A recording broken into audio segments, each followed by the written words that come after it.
Welcome, everyone, to another episode of Your Spiritual Journey. This is Dr. Bob, and you're at the space and the place where we talk about things that are important to your soul. Before we get going with today's guest, I just want to remind you, please like us. If you're watching on YouTube, we'd love it if you would subscribe. And if you're really interested in supporting us, we are on Patreon. So today's guest is Nicki Ojeda, a seasoned tarot and past life reader with over 35 years of experience. She discovered her passion for divination and mysticism at a young age. She was introduced to tarot through her studies in witchcraft and herbalism, and she received her first deck, the Herbal Tarot, from a cherished mentor, igniting a lifelong journey of exploration and spiritual growth. Despite navigating the challenges of a restrictive family religious beliefs, Nicki learned to embrace her psychic abilities and past life memories, recognizing them as tools to liberate others from societal conditioning and trauma. And that's important stuff. Indeed. Beyond her work as a reader, Nicki is a passionate advocate for shining light on our unconscious patterns, often the missing piece in a spiritual development path, through archetype embodiment work and conscious change. In her online and in-person workshops and classes, she empowers individuals to embrace their inner wisdom, rewrite their personal narratives, and manifest positive outcomes. Grounded in the belief that awareness is the key to transformation, and I certainly agree with her there, Nicki continues to inspire others to unlock their hidden potential and live authentically from their soul truth. So, Nicki, you know how this works. I'm going to ask you to relate your spiritual journey from childhood until the present day, and then I'll ask you some questions. Sure. Okay? Well, thank you so much for having me, Bob, and giving me this little platform and opportunity to talk about things I'm very passionate about. So thank you so much. So it's very interesting. I grew up in a very, not the strictest, but a very strict religious Southern Baptist, even more toxic type of family background. And, not only were girls treated differently, but anyone who was different, and I was just born to be different. I don't know why, but was definitely something I had to learn how to find the hidden gifts in. And early on, I had past life memories. My first past life memory was at the dentist office, and I remember it because King Tut on the cover of National Geographic was in the dentist office. And with my mother, I was flipping through the pages and I became distraught because everything was broken. And I was like, remember when that was read? And just, I was there. And it was definitely discouraged. And, that was dampened down when I had other psychic and mystic experiences. And I was always drawn to natural settings and nature where I could sort of feel something more, like I felt all the energies of the elements and I felt empowered when I was out in nature. For example, when I went to a Jesus camp, and I have a good relationship with who I think Jesus is, and he's not down with all this stuff. But I remember it was very strict and, not only gender roles, but everyone had to be buckled down and no expression was allowed. Like I was told I had the devil in me because I was laughing in the hallway. Well, I eventually would sneak out and just go be in nature and be like, these people are anti-life. Like they wouldn't let kids go to the bathroom. And, so this type of restrictive environment was one impetus for seeing how, just authentic, allowing yourself to be real, like allowing your children to be real. It's really the start of any true, not only spiritual, but self-development, psychological path. There's going to be problems if you don't get to the core of who you really are. Now, when you say Southern Baptist, where in the South were you? It was actually Dayton, Ohio. But, okay. But it was that type of, the very same type of restrictions. Gotcha. And especially the hatred of women by women was just something I couldn't get my hand around. And when a preacher touched me inappropriately, I was asked, what did I do to make him do that? And I could go on and on with the stories. They weren't as bad as some people's. But see, that's what we often do. We tend to shove it away because someone else has it way worse. And so I've had to become trauma informed in my own spiritual path, and realizing that though I'm a light worker and I'm for positive thinking, and I do that, and that is the thing to do first. But then when you see that there's these boulders that don't budge, it's usually trauma hidden in the body. And so I work with somatic practices and tailor it, with someone's spiritual path and how they touch into their experiences of divine and their higher self. Because I believe personal gnosis is the only thing that really counts, because we can have intellectual ideas. Our spiritual life could occur all in our head, and it's all transcendent and out there. Part of it is. Okay. It's a both and thing where we have to bring it into our life and be authentic with what we're actually dealing with. Now I'm gonna ask you to explain somatic practices. Sure. Well, excuse me. Trauma is stored in the body. And even if it isn't the most traumatic experience in the world, things where we repress our shadow, which I'm going to talk in Jungian terms here for a moment, where the shadow is everything that the ego doesn't approve of about ourselves, and we sort of put it away in the closet. Okay. And that gets stored in the body after a while. It can cause chronic pain. Well, things in the shadow aren't all negative. We also store our gifts and wonderful things there that aren't approved of by our family systems and society and whatnot. For example, if someone is let's just say they're born to be an amazing dancer, but their family thinks dancing is sinful, well, that dancer goes into the shadow. So that's an example of shadow gold that with somatic practices, not only can we shift old stuck energies, but we can reclaim our natural sacred isness, I like to call it. Okay, how about an example of a somatic practice then? Okay, well, they are different for everyone, but when I lead my archetypal embodiment workshops, we go in according to a theme usually, and it involves tapping or breathing from the space of discomfort that comes up when you're feeling the emotions.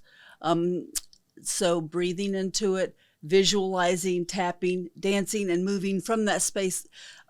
Succinctly put, it's listening to the body's innate healing wisdom.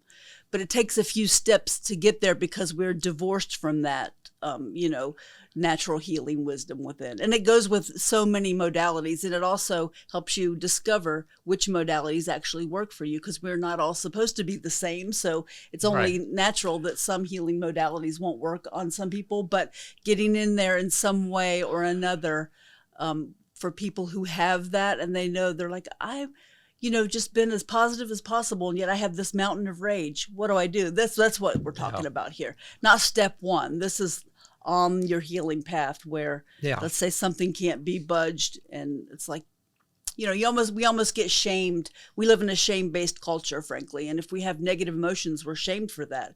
And one of the things that I teach is that we don't push these parts of ourselves away. We call them in, we call them back home, because they're holographic in the sense of holistic.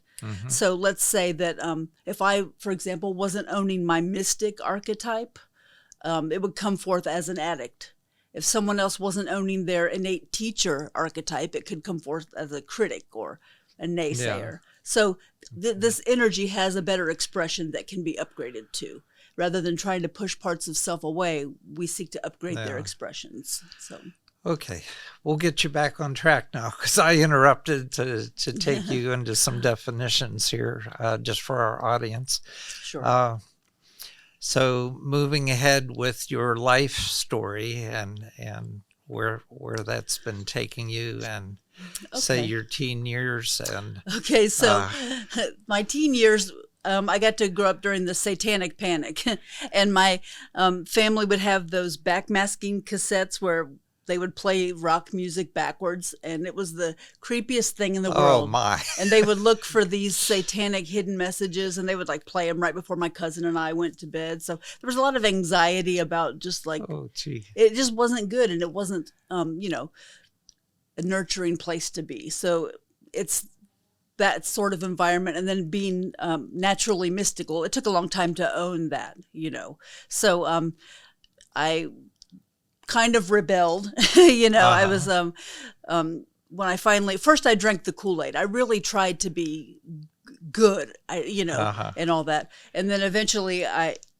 first rebelling with anger, and then luckily at 15, I met my mentor, who pretty much without her, I feel like she saved my life, but she saw me for who I was, and she was like me, and everything I was into was okay. And it was like, that was when I got into everything that I'm now.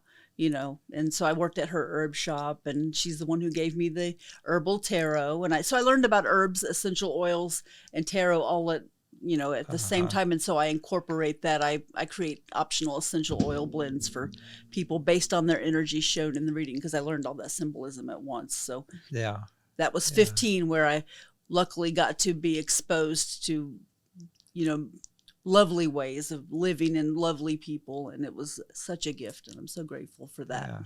Yeah. So when you gave me some introductory notes to talk about, you mentioned your studies in witchcraft. Yes. Does that mean you delved into Wicca for a while, or I've been initiated. How was that experience? Sure, I've been initiated in Wicca. I'm not a tradition-oriented person, I discovered, but I still use many of those same elements. I do call myself a witch. It's owning that, because it's the natural power that we have inside, and a certain type of expressing that. People can do a lot of the same things, and they don't have to call themselves that. But I'm a shadow worker too. I believe in looking at everything that is there for us to look at, and seeing it holistically. So I'm like a holistic witch. Okay, because I did a little research on just looking at the Pittsburgh Wicca scene, and you don't really find much, and that the people who seem to identify with Wicca are teenage girls, right? And then it makes me wonder, well, is that something a phase that some people go through, and then they grow out of that, or change, or they just stop broadcasting it after that age? Well, that's a good question, and a good point, because now everything's on the internet. So I'm not one to, downplay anyone's actual experiences, but things that you discover on your own, you have to decide to take them deep. And there are plenty of groups who are doing wonderful things that help people with their spiritual growth, and with the initiations, especially, of life. There are many pros to the tradition, that fellowship of being witnessed in your spiritual path.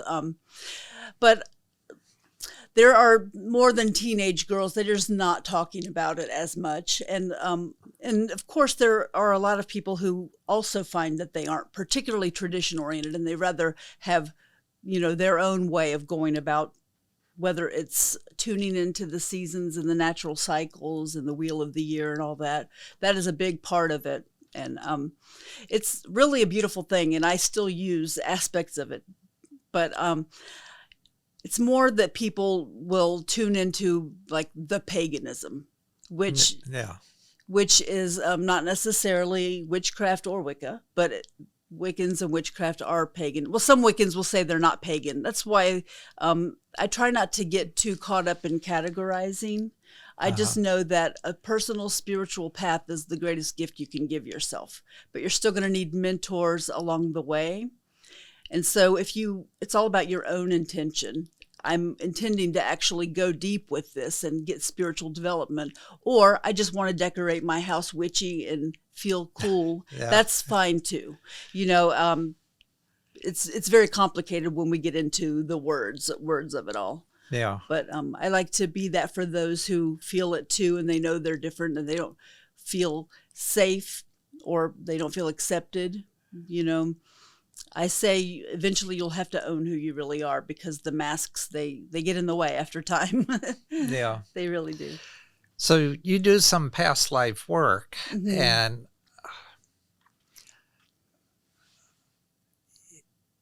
I would assume, and I shouldn't assume anything, but that you chose this particular time to come into an incarnation with that particular set of parents in that family. Yeah.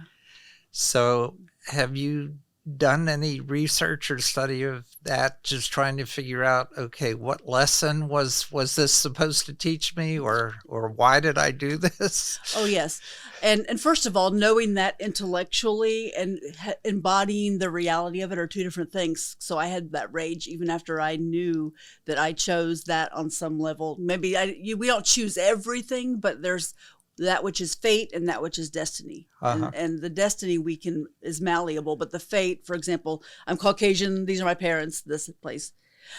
And speaking astrologically for a moment, I have the North Node in Aquarius, and this Aquarian age and this new Aquarian paradigm are something that I came in with myself. It's wonderful, the progress that's being made, and I'm here to affect future generations. What I do, I see it out as a ripple in the pond. And, I came here to see what not to do. I came here to learn. And I can't go too deep, but knowing another life I had with the same family, I have a really good study of nature versus nurture. And in the other life, I was male and I had these talents and they were very fostered and everything. And in this life, it's the same people, but a different situation. And it's pretty much having your expression stifled. So I have all these different studies and things personally. And then I feel when I'm giving past life readings with people and they tell me and the back and forth, it's very validating to have them feel like they got something from it. And we cry all the time because it's so moving. Yeah, but, sure. But yes, that was the gift in disguise, was having that type of upbringing and those things where I had to develop my strengths or own them in a situations where it's not easy to own them, but it's so much more open now. Yeah. It really is. And that's only going to, increase. And that I'm not necessarily even talking about spirituality, just authentic expression and living from soul. Because when people live from their truth, they're beautiful. You can see like they're shining out, and and instead of everyone looking around, oh, what should I do? Who should I be? I don't respect that. So stop copying other people. Yeah, sure. Okay, so you talked a little bit about your relationship with your parents. And has that changed now? Is there any acceptance of you, or have you just sort of, I don't know, they did the best they could, and I had that? to come to a certain type of acceptance, but my mother and I are estranged simply because, and I didn't come to that lightly, it only has been 2 years. But when someone devalues who you really are, and there's that rejection energy, like they couldn't, no matter how much I've tried to help her become conscious of how the same thing was done to her, it's almost like how the mothers enforce these terrible things on their kids that were done to them. And, we couldn't progress. I love her and I wish her well. And she had so many wonderful qualities, but if I talk to someone and I'm depressed for 2 weeks afterwards, and I'm not a kid, it's like, there's only so much you can do with a relationship that close if you're hurt every time. So your father's sort of okay with this? He passed away. Oh, yeah. Okay. All right. But it was mostly my mom and my grandma that had. So do you have siblings? Yes, I have 4 younger brothers. Wow. Okay.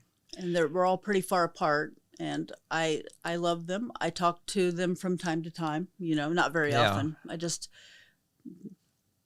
It's just one of those things, distance too. I'm not from here, so. Yeah. Okay. So you're the eldest in the family? Yes. And my mom was 16 when she gave birth to me, and then the siblings were all like 5 years apart. So my youngest brother is like 26, I believe, and I'm 52. So there you go. Okay. So has this worked out in terms of relationships in your more mature years? Do you still feel like an outcast, or you have found No. a community that welcomes you and loves you? Yes, but this brings up a good point. I'm happily married. I have wonderful relationships. And you said the word outcast, and this brings me back to what I was referring to about upgrading the intrinsic energies that can have a toxic expression or they can have a more enlightened expression. And so because of that life that I've come up with, I had this really take no BS rebel. Okay. Mm-hmm. And so in order to transform that, I had to have this conversation with my higher self and divine and her. I said, dear, take no BS rebel. Thank you. Thank you for protecting me, helping stand up for myself, refuse bullying. But this has now become a maladaptive pattern. And so with my guides, we go in and we turn that into, so what else would that be? That would be the sacred warrior, the sacred mystic rebel. Instead of triggers, it's glimmers, because you know how it can be and what the spiritually motivated thing is. And no matter how righteous your anger, it will become a drain on your vital forces. That can't be your motivation. So my Aquarian paradigm future vision is what moves me. And plenty of people are like me. I can be a loner or an introvert and love it, but I'm also gregarious and I love people. So I really do like having plenty of people who I've discovered since moving here 3 years ago are very simpatico. So I'm thankful. Well, and you described yourself as a light worker, and Mm-hmm. there is a community of light workers here in Pittsburgh, Right. Who get together frequently and really work together. Are you part of that community, or do you feel you are? Well, I do events all over the city, and I touch into people's lives, and I get a lot of accolades and repeat clients, and I feel like I'm on my path. And there are certain people I'm working with. I'm really not the type of person to need to be a part of a bigger group. It just sort of happens naturally or it doesn't. Yeah. And there are certain elements of people who call themselves light workers who ignore their shadow. And Yeah. they see certain expressions and they want to malign them. And it's just human nature, because some people think that just being positive 100% of the time is enough. And it is for so many things. So please still do that. It's just, Yeah. I have to help some people go deeper, because there's an element of like shaming if you can't get past a certain, let's just say almost like a broken record of a traumatic past, or sometimes if it's not conscious, that's where the past life work can come in. We just get in and move that energy without being stuck on the stories, because there's this lovely balance between, giving voice and space to what has happened to you and being authentic with it, but you don't want to live from being a victim. Yeah. So how do you strike the balance between acknowledging that and then transforming this energy in an empowered way so that you're not, having it as part of your identity or as an excuse or anything?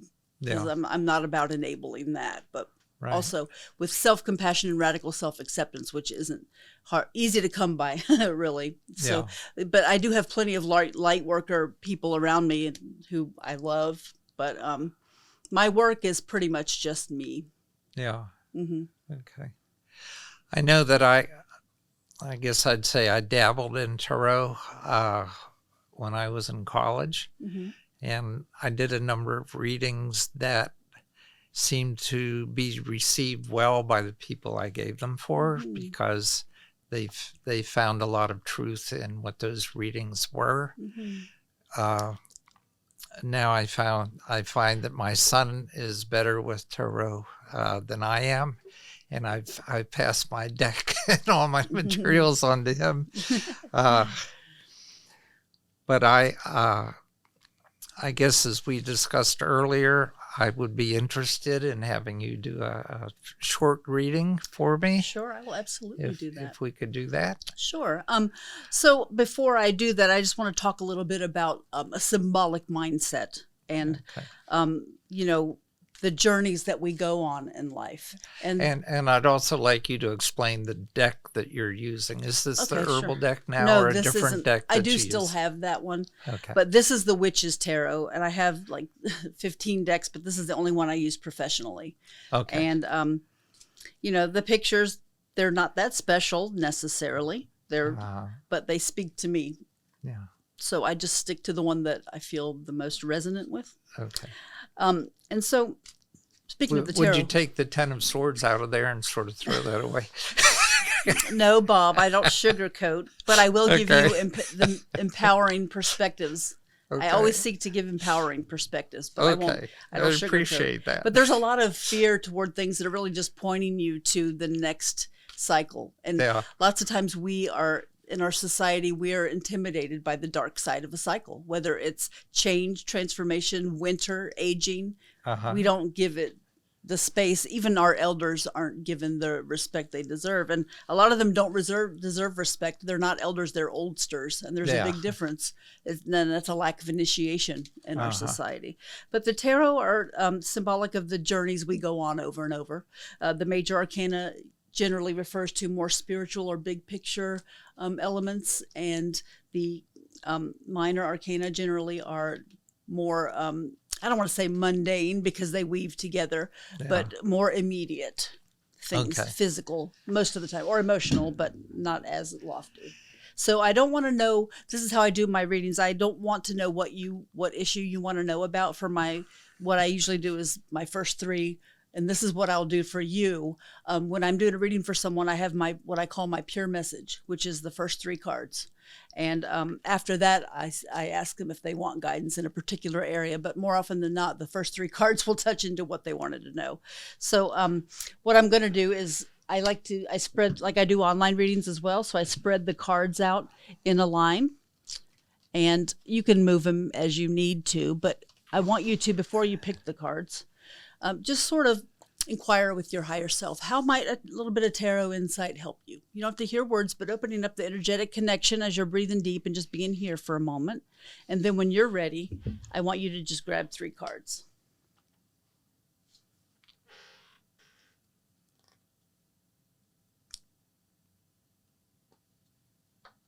Okay.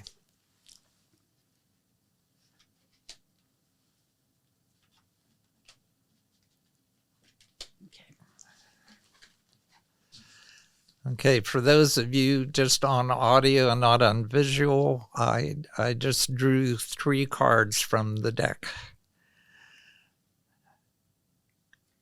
And Nicki is examining the three cards. With my magnifying glass. With her magnifying glass. It's more because of my vision than any mystical thing, but... Okay. Okay, so... what I'm seeing here is that you will be called to make some sort of decision. And when you make this decision, you have to put aside the village voices, those who have an opinion, well-meaning or not.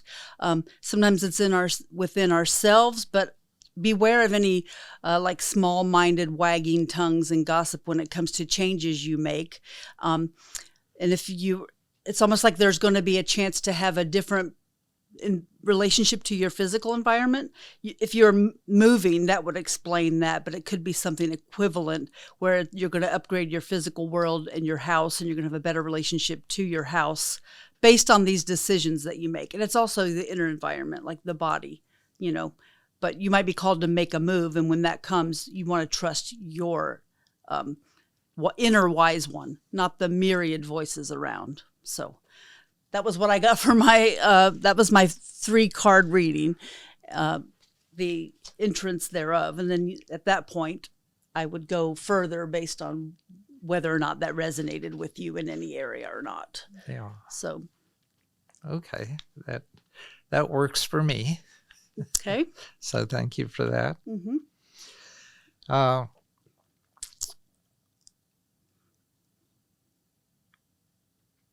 So when you're looking at working with an individual, I'm just curious, maybe if there is such a thing as a typical client, like someone who comes to you and says, I'm lost. Can you help me find, find my future or find my purpose or just get me on track or help me get on track?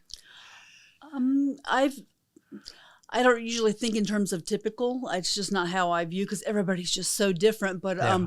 I do tend to attract clients who are more intermediate on their spiritual path and they've done so much and they can't get past X.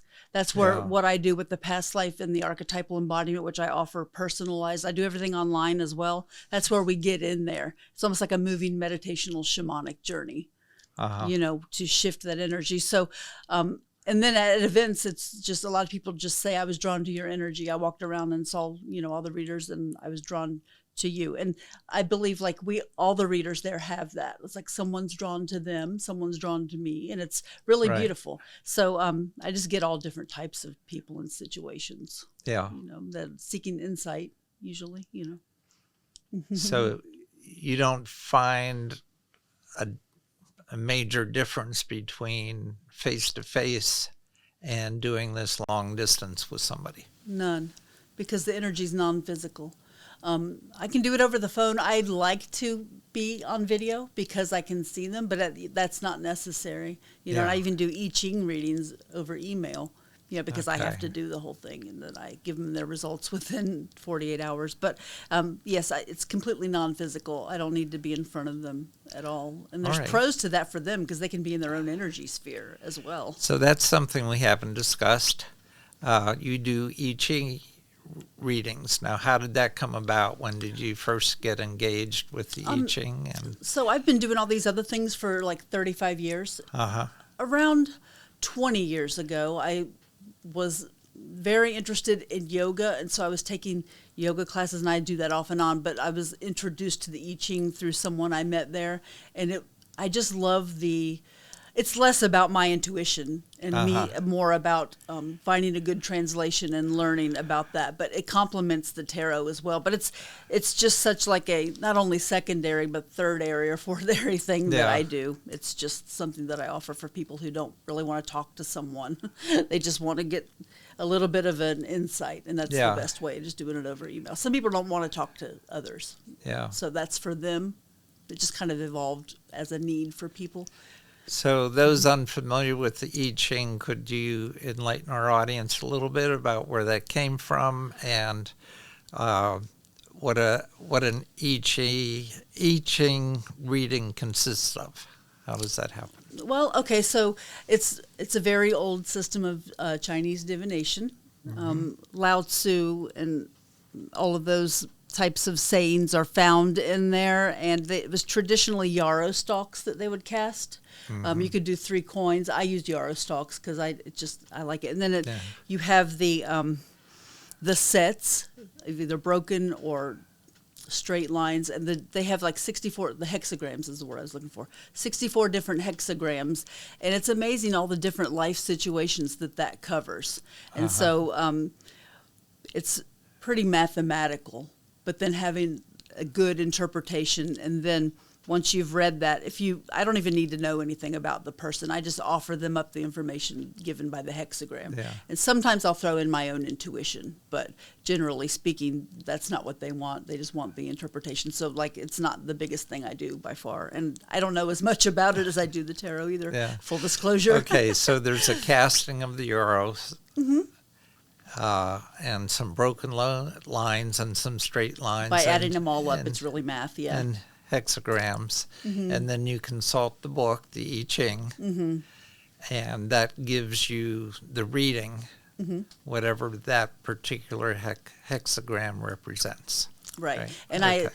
I make a story out of it, Yeah, to help sure. them. I don't just write what's in the book. And that's a lot anyway, but I distill it down, and that's where my intuition comes in, Yeah. to try to help them. Okay. Yeah, it's been, I don't know, I guess it was college when I first looked at the I-Ching and got a sense of what that was about, but never did any readings with it. It's fascinating. Yeah, it is. Okay. So trauma is something that you find yourself working with, and is that does that come from your own personal trauma, and that personal trauma giving you an insight into how to work with somebody else's trauma? Is that where you feel that comes from? I believe that definitely is part of my purpose. But I found this archetypal embodiment, i.e. somatic practices, i.e. getting in there. That was the missing piece to my own healing and my own, how can I get past this? I just want to feel like I've leveled up in this one area. So I started reading Carl Jung when I was 11 years old, and because it tried to explain in some way his later stuff, my experience with the numinous. And I like his updated neo-Jungian stuff, because he's a product of his time. Bless his cute little heart, But so I like the stuff that's taken, so that we are working with the unconscious, and we can't divorce ourselves from that.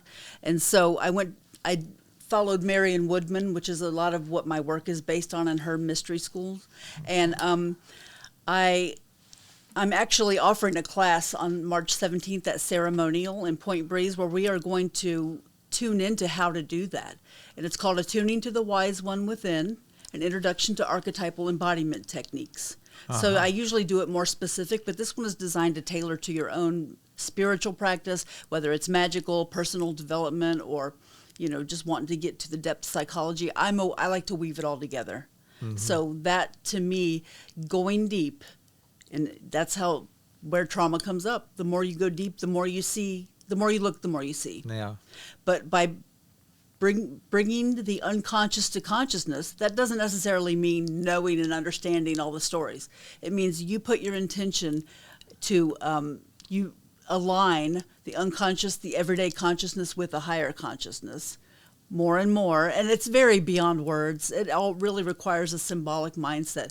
But I'm going to teach people how to do that and tailor it for themselves. But it's a form of somatic practices. It's a form of shamanic techniques, for lack of a better word, because we don't have a better translation of going in and getting in there beyond the mind to that state. But it's, of course, not a traditional shamanic line, but it is the mysteries. It's attuning to those mysteries and part of your spiritual path. It's very hard to put into words, but it's moves the energy like nothing I've ever seen by going into the unconscious for the purpose of transformation. Now, in backing you up a couple statements, sure, you talked about the numinous. Mm-hmm. Yes. Would you explain what you mean by that?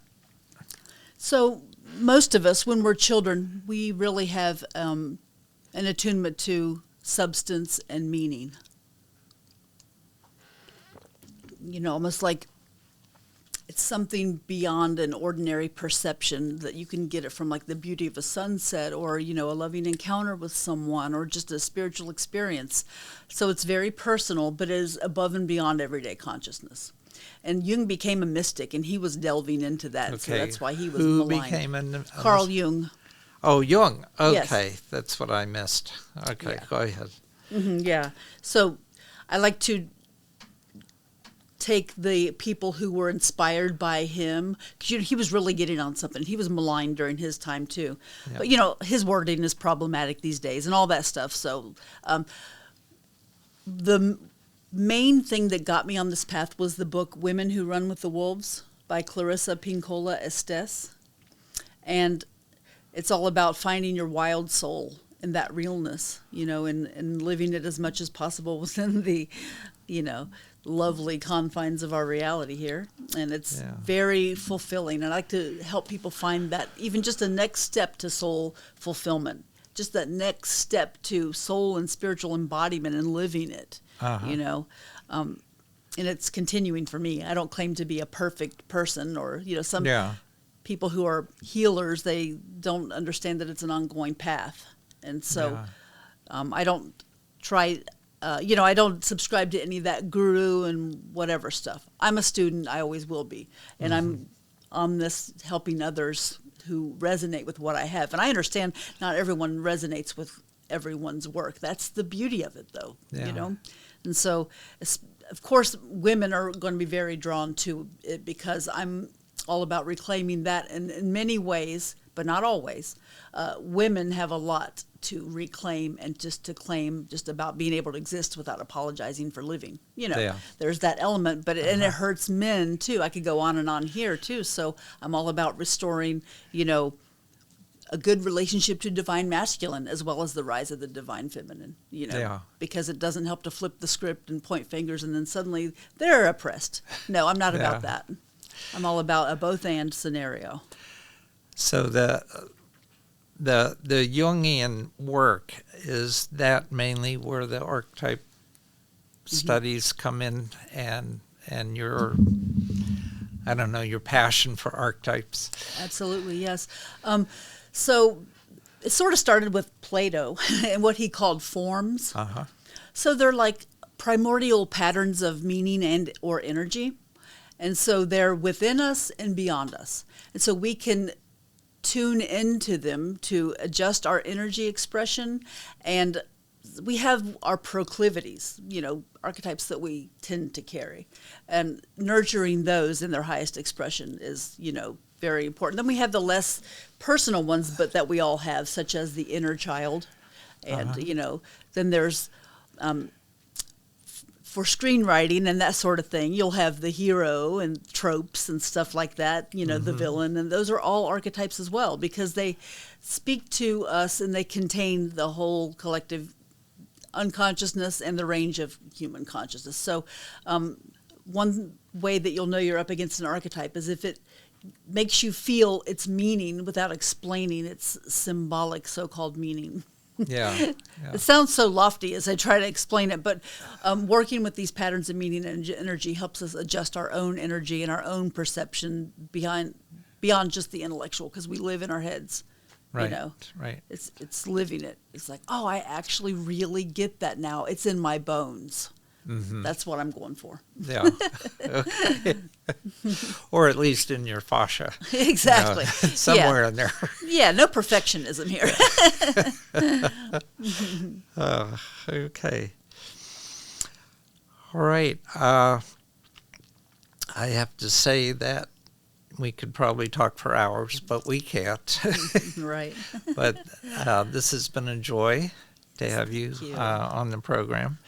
I do offer every guest toward the end of these discussions an opportunity to leave our audience with a few words of wisdom. And you're aware of that, right? So, Yes. So I'm going to just let you lead the audience with whatever you'd like.